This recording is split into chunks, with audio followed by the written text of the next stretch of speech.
இன்றைய நேர்காணலுக்கு தமிழ் மக்கள் முன்னேற்ற பேரவையின் தலைவர் திரு விசிஆர் அவர்கள் நம்மிடம் இணைந்திருக்கிறார். அவரிடம் கேள்விகளை கேட்கலாம். ஐயா வணக்கம்.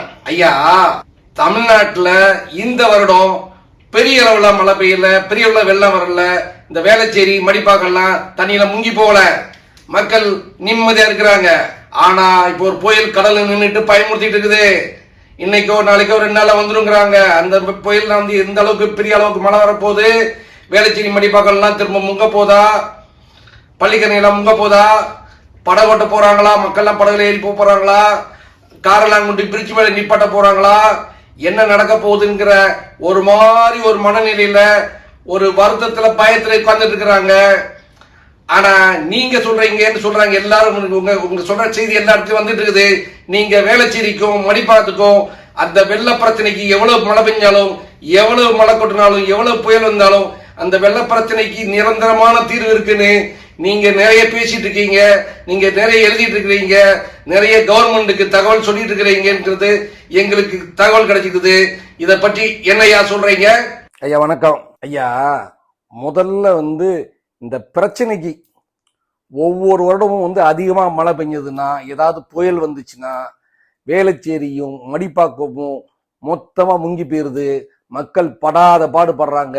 என்ன பிரச்சனை, இந்த பிரச்சனைக்கு காரணங்கள் என்னங்கிறத முதல்ல நம்ம தெரிஞ்சுக்கணும். பிரச்சனை என்னென்ன பிரச்சனைகள் இருக்குது, என்ன காரணம், அதனுடைய தீவிரம் என்ன, அதனுடைய ஆழம் என்ன, அதனுடைய வகைப்பாடுகள் என்ன, எல்லாத்தையும் பிரித்து ஒட்டுமொத்தமாக ஆய்வு செய்து அந்த ஆய்வை உணர்ந்து கொண்ட பிறகுதான் அதுக்கு சரியான தீர்வை நம்ம எட்ட முடியும்.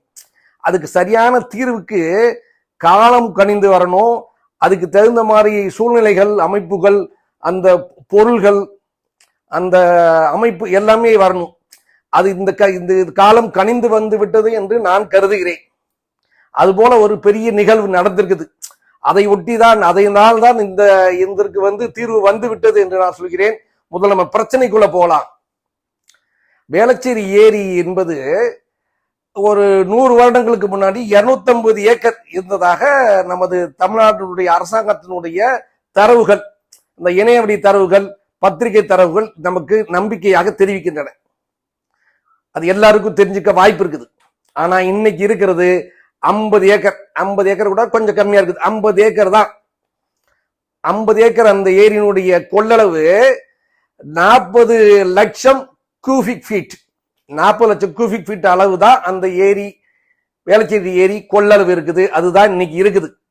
மீதி 200 ஏக்கர் எங்க போயிடுச்சுன்னு கேட்டா, கடந்த 100 வருடங்கள்ல வேளச்சேரியில் குடி புகுந்த மக்கள் நம்ம தமிழ் மக்கள் தான். மக்கள் அதை சுவீகாரம் எடுத்துக்கிட்டாங்க. அது தங்களுடைய உரிமையா எடுத்துக்கிட்டாங்க. அங்க வீடுகளை கட்டிக்கிட்டாங்க, அங்க குடியமர்ந்துக்கிட்டாங்க, அங்க வியாபாரம் பண்றாங்க. இது மாதிரி ஒட்டுமொத்தமாக மக்களால் எடுத்துக்கொள்ளப்பட்டு விட்டது. இப்ப அதற்கு மாற்று வழி கிடையாது. 200 ஏக்கர்ல எத்தனை வீடு, கிட்டத்தட்ட 2000-3000 வீடுகள் இருக்கக்கூடும். இன்றைக்கு வேளச்சேரி ரிஜிஸ்டர் ஆபீஸ் கூட அந்த இடத்தில் இருக்கிறதா தான் எல்லாரும் பேசிக்கிறாங்க. இப்ப இந்த 2000 வீடுகளை நம்ம இடித்து காலி பண்ணி விட்டு அந்த மக்களை நிராதரவாக ரோட்ல நிப்பாட்டிட்டு பண்ணக்கூடிய வேலைகள்லாம், அந்த 200 ஏக்கரை எடுத்து திரும்ப அதை பள்ளந்தூட்டி பண்ற வேலையெல்லாம் நடக்கிற காரியம் கிடையாது.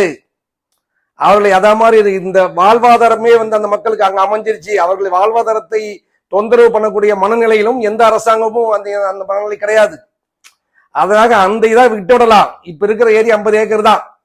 சரி, இதுதான் இப்படி பிரச்சனைனா, வேளச்சேரியிலிருந்து வேளச்சேரி குளத்திலிருந்து அந்த பெரிய ஏரியிலிருந்து பெரிய கனால் அரசாங்கம் அமைத்து அந்த வேளச்சேரி தண்ணீர் நிறைந்தால், வேளச்சேரி ஏரிக்கு எங்க இருந்து தண்ணி வருதுன்னா, சுற்று வட்டார பகுதிகள், வேளச்சேரி முழுக்க இருந்து தண்ணி சேருது. அங்க பெய்யக்கூடிய மழை நீர் மொத்தமா அங்க சேருது. அப்புறம் ஆதம்பாக்கம் ஏரியாவில் உள்ள பெய்யக்கூடிய மழை நீர்லாம் அங்க சேருது. ஆனா இதை விட முக்கியமானது, அந்த காலத்துல முதலாக பிரிட்டிஷ்காரன் காலத்துல கவர்னர் மாளிகை ஒரு 160 ஏக்கர் இருக்குது. அது 120 ஏக்கர் கொஞ்சம் பங்களா போக மீதி எல்லாம் காடா இருக்குது. அங்க பெய்யக்கூடிய மழை நீர் ஒரு கால்வாய் வழியாக, பிரிட்டிஷ்காரன் அண்டர்கிரவுண்ட்ல பெரிய கால்வாய் அமைச்சிருக்கிறா, அந்த கால்வாய் வழியா வேளச்சேரி லேக்குக்கு சேருது. பெருமழை பெய்யும் போது மிக அதிகமான அளவுக்கு அங்கிருந்து தண்ணி வரும் இல்லையா. ஆக இப்படிதான் வேளச்சேரி கொள்ளளவு பத்தாது, வரும் தண்ணீரின் அளவு அளவுக்கு அதிகமா இருக்குது பெருமழை பெய்யும் போது. அப்ப என்னது, இது பிளட் ஆகி வேளச்சேரி ஏரி பொங்கி பிளட் ஆகி வேளச்சேரியே முங்கி போயிருது. அடுத்து அதை தொடர்ந்து இருக்கக்கூடிய மடிப்பாக்கம் முங்கி போயிருது. இதுக்கு இன்னொரு காரணமும் இருக்குது. இந்த வேளச்சேரி ஏரியிலிருந்து இந்த நீரை கொண்டு போய் கடலில் கொண்டு செய்யக்கூடிய அமைப்பு முதல்ல பள்ளிக்கரணை அந்த சதுப்பு நிலத்துக்கு, பெரிய லேக்கர் சதுப்பு நில ஏரி இருக்கு இல்லையா, அங்க கொண்டு அரசாங்கம் நம்ம தமிழ்நாடு அரசு வேளச்சேரி ஏரியில இருந்து பெரிய கேனால் அமைத்து அங்க கொண்டு விட்டு இருக்கிறாங்க. அங்கதான் அங்க ஒரு பெரிய தவறு நடந்து விட்டது. அங்க இங்க வேளச்சேரியில நம்ம மக்கள் ஆக்கிரமிச்சாங்க. அங்க நமது அரசாங்கமே நமது கார்பரேஷனே வேளச்சேரி அந்த பள்ளிக்கரணை மார்ச ஒரு 100 ஏக்கர் அளவு குப்பை கொட்டி ரப்பிட்டாங்க. அவங்களுக்கு எங்க குப்பை கட்டுறதுக்கு இடம் கிடைக்கல.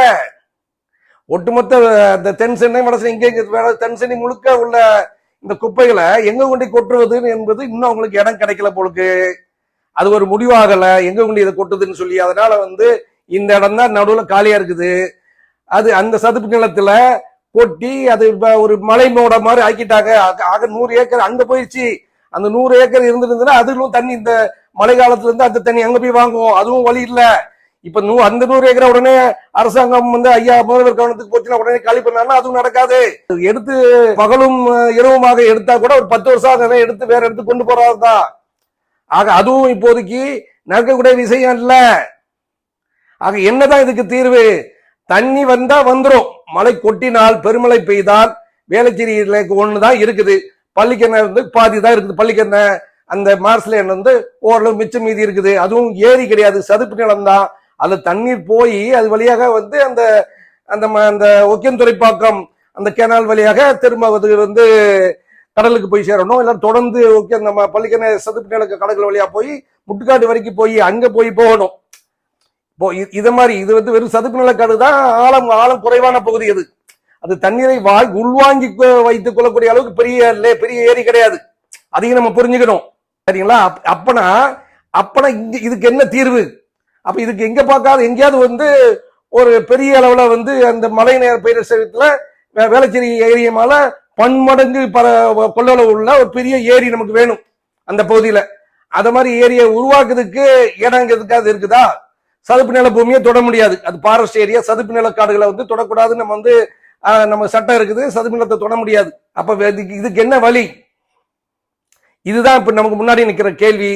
அதற்கு வழி பிறந்திருக்குது, காலம் கணிந்திருக்கிறது என்பதுதான் என்னுடைய கணிப்பு.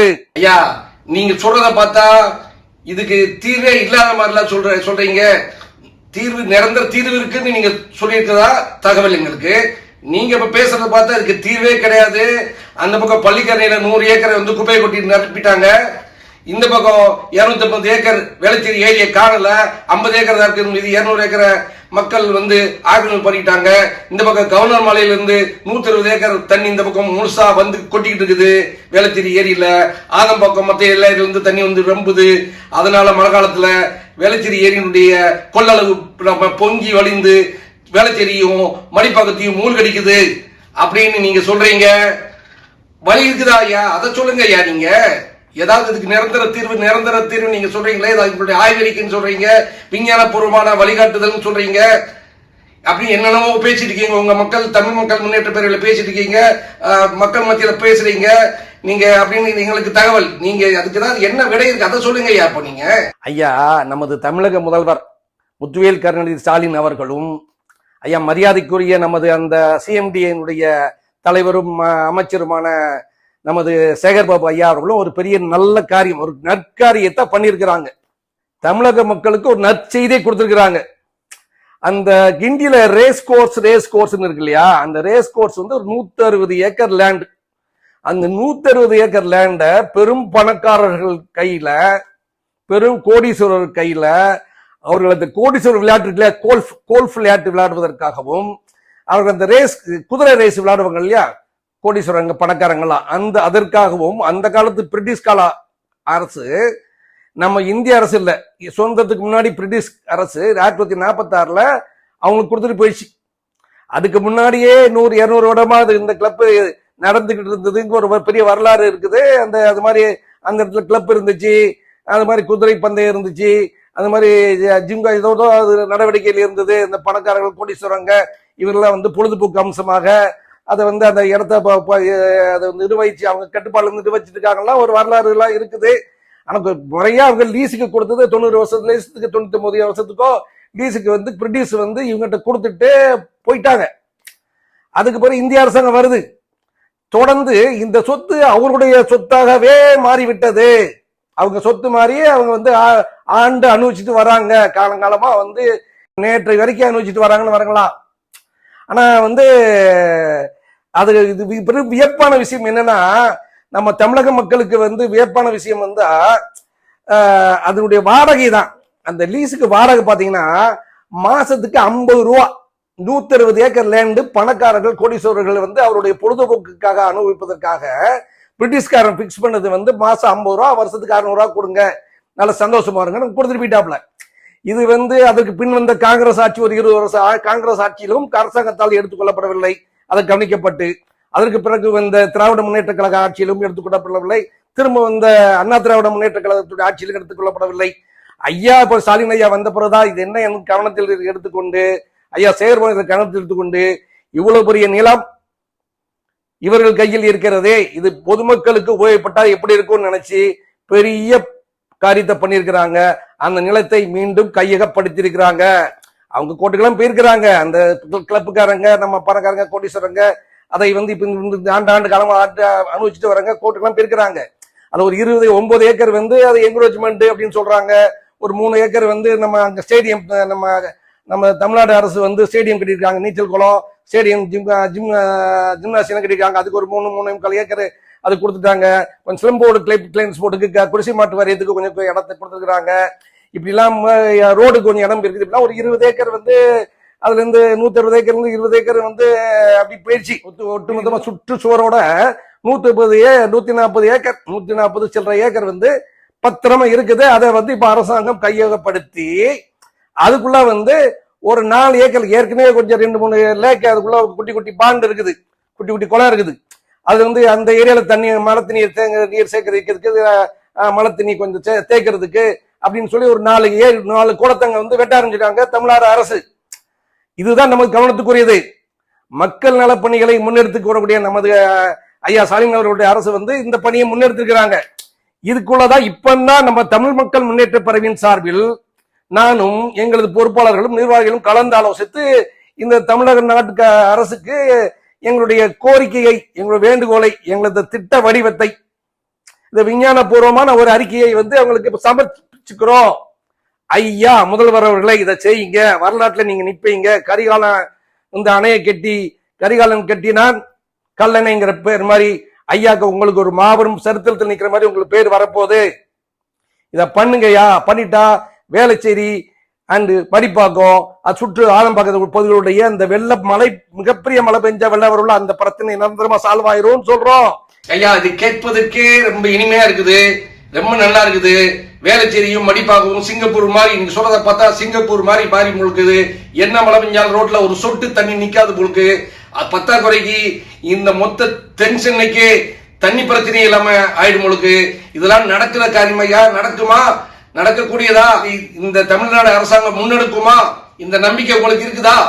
இப்ப ஏற்கனவே சொன்ன வேளச்சேரி லேக்கோட, வேளச்சேரி ஏரியாவோட பரப்பளவு 50 ஏக்கர் தான் இருக்குது.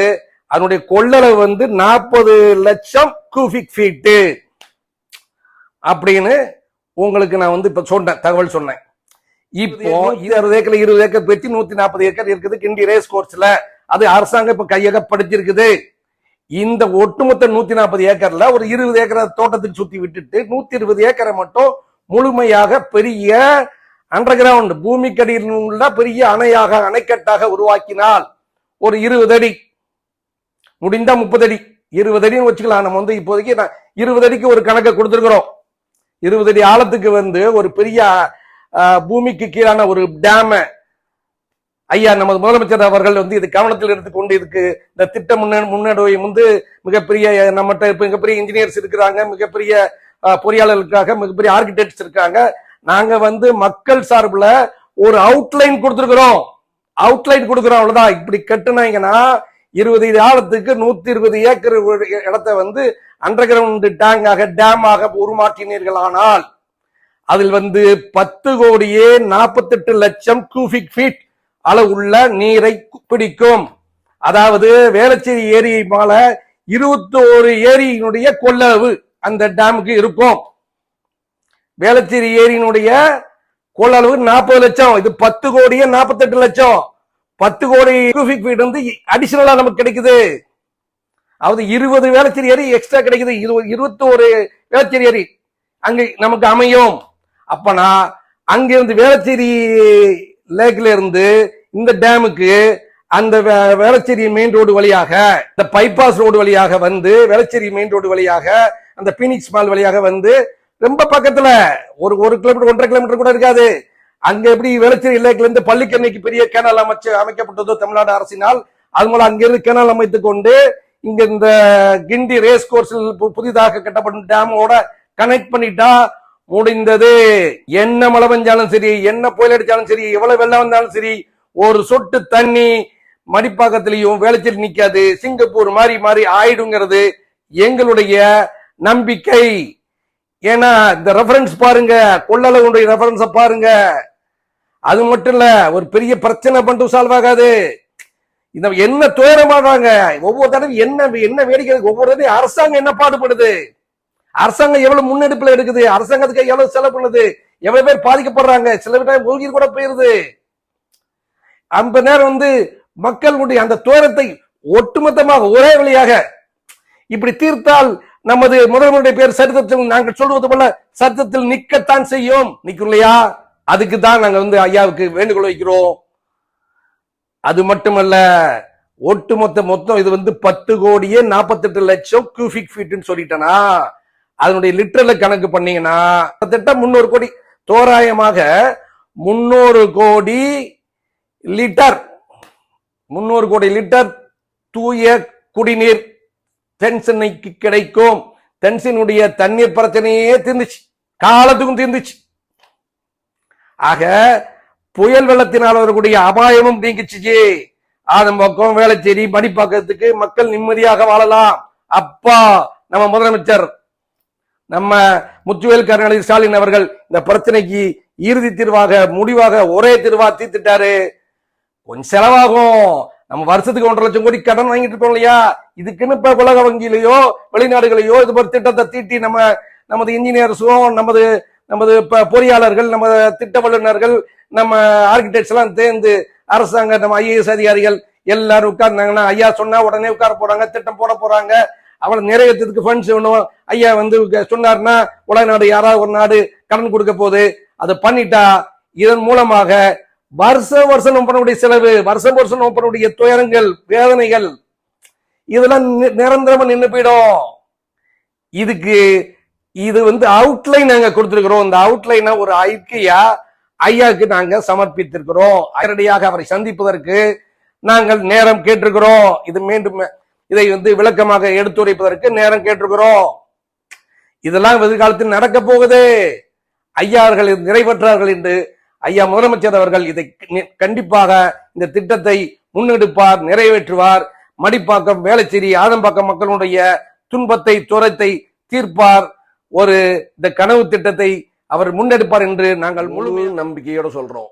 எங்க ஆய்வறிக்கையில என்ன சொல்லியிருக்கோம்னா, போன வருடம் 2023 டிசம்பர்ல 3 நாள்களில் பெய்த அந்த பெருமழையின் அளவு 53 சென்டிமீட்டர். அப்போ வேளச்சேரி மடிப்பாக்கெல்லாம் வெள்ளத்துல முங்கி போச்சு.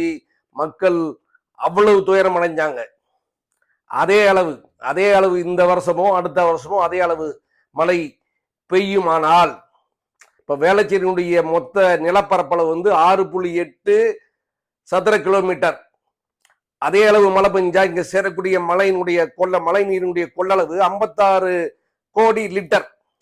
மடிப்பாக்கத்தினுடைய அந்த லேண்ட், மடிப்பாக்கத்தினுடைய நிலப்பரப்பு வந்து 8.047 சதுர கிலோமீட்டர். அங்க வந்து அதே அளவு பெருமழை பெஞ்சதுன்னா சேரக்கூடிய மழை நீரினுடைய கொள்ளளவு 186 கோடி லிட்டர் மழை நீர் கொள்ளளவு இந்த இடத்துல சேரும். இப்போ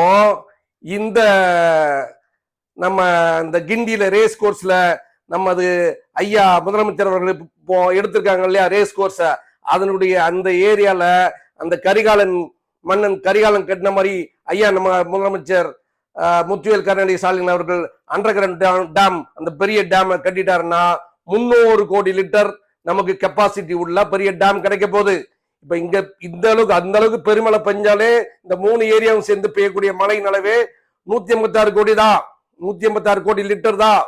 அப்ப நம்ம தரமணி இன்னும் வந்து பக்கத்து மற்ற ஆதம்பாக்கம் இது மாதிரி ஏரியா கூட சேர்த்துக்கிட்டா கூட அதனுடைய மொத்த மழையினுடைய அந்த 3 நாள்ல பெய்யக்கூடிய அந்த 53 சென்டிமீட்டர் மழை பெஞ்சா கூட மொத்த மழை நீரை அந்த பெருவெள்ளத்தை வந்து இந்த டேம் வாங்கிக்கிடும், வாங்கி சேகரிச்சு வச்சுக்கிடும். இது போக மற்ற வழியெல்லாம் இருக்குது, பள்ளிக்கரண வழி ஏற்கனவே போயிட்டு இருக்கோம். ஒருவேளை வந்து இந்த டேம் இதை விட அது மிகவும் பெருமழை கனமழை இதை விட பன்மடங்கு கனமழை பெஞ்சதுன்னா இந்த டேம்ல இருந்து அடையார் ரிவர் பக்கத்துல இருக்குது, கிண்டி ரேஸ் கோர்ஸ்ல இருந்து நடுவில் அந்த ஒரு மவுண்ட் ரோடு மட்டும் தான் இருக்குது, 1/2 கிலோமீட்டர் கிடையாது. அங்கிருந்து ஓவர்ஃப்ளோ ஆகி தண்ணி அடையார் ரிவருக்கு போற மாதிரி கூட பண்ணிக்கலாம். இப்படி இதுக்கு நிரந்தரமான தீர்வு இருக்குதுங்கிறத நாங்க தெளிவா சொல்லியிருக்கிறோம்.